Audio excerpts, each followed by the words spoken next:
ഈശോ മിശിഹായ്ക്ക് സ്തുതിയായിരിക്കട്ടെ. ഇന്നത്തെ വചനം സങ്കീർത്തനം 4:1.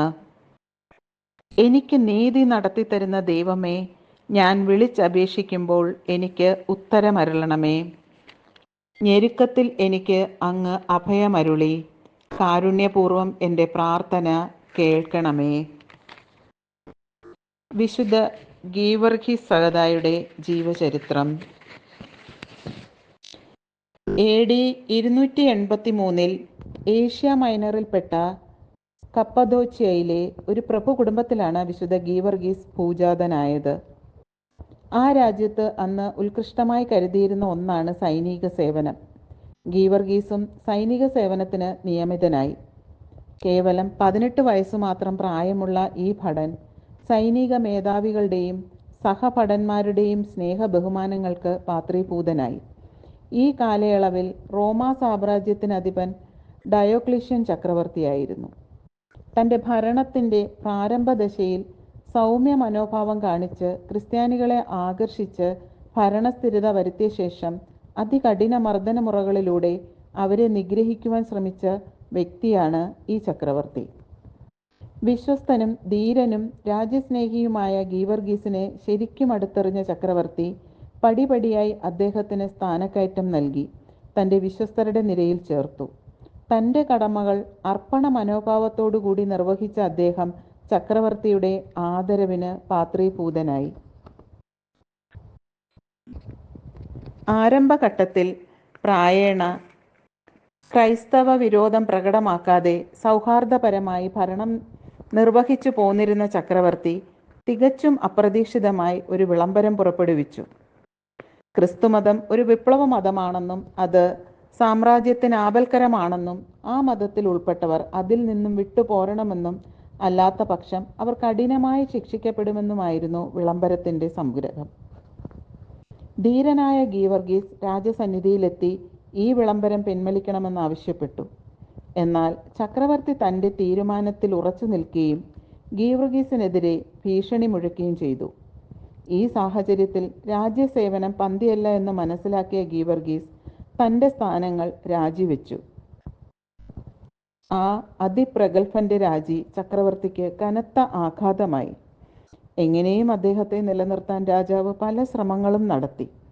വിശ്വാസം ത്യജിക്കാതെ രാജ്യസേവനം നിർവഹിക്കുന്നതിനു പോലും അനുവദിക്കാമെന്ന് ചക്രവർത്തി വാഗ്ദാനം ചെയ്തു.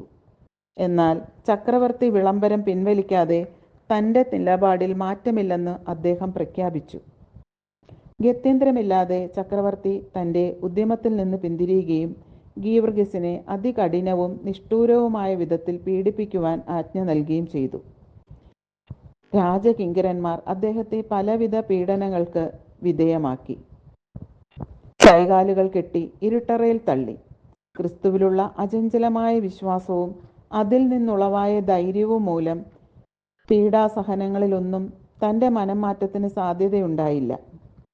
അവസാനം ചുട്ടുപഴുപ്പിച്ച ആണികൾ കാൽവെള്ളയിൽ അടിച്ചു കയറ്റിയും ശരീരഭാഗങ്ങൾ വാളുകൊണ്ട് അറുത്തുമുറിച്ചും അവസാന ശ്രമം നടത്തിച്ചു.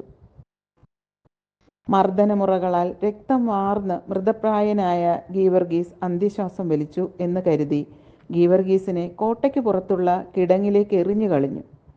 എന്നാൽ ഗീവർഗീസ് യാതൊന്നും സംഭവിക്കാത്ത മട്ടിൽ ആ കിടങ്ങിൽ നിന്നും എഴുന്നേറ്റു വന്നു. വീണ്ടും കഠിന ഹൃദയരായ പടയാളികളെ കൊണ്ട് അതികഠിനമായ മർദ്ദനമുറകളിലൂടെ ഗീവർഗീസിന്റെ മനംമാറ്റത്തിന് ചക്രവർത്തി ഉദ്യമിച്ചു. മർദ്ദനമുറകളൊന്നും അദ്ദേഹത്തെ കീഴ്പ്പെടുത്തുവാൻ സാധിച്ചില്ല.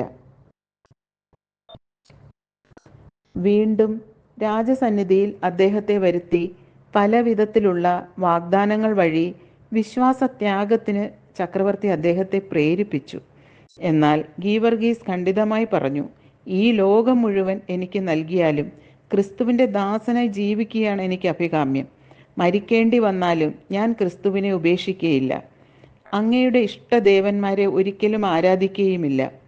ക്രിസ്തുവിനു വേണ്ടി രക്തസാക്ഷിത്വം വരിച്ച് മഹത്വത്തിൻ്റെ രാജ്യത്തിൽ പ്രവേശിക്കുവാൻ എൻ്റെ ആത്മാവ് ദാഹിക്കുന്നു.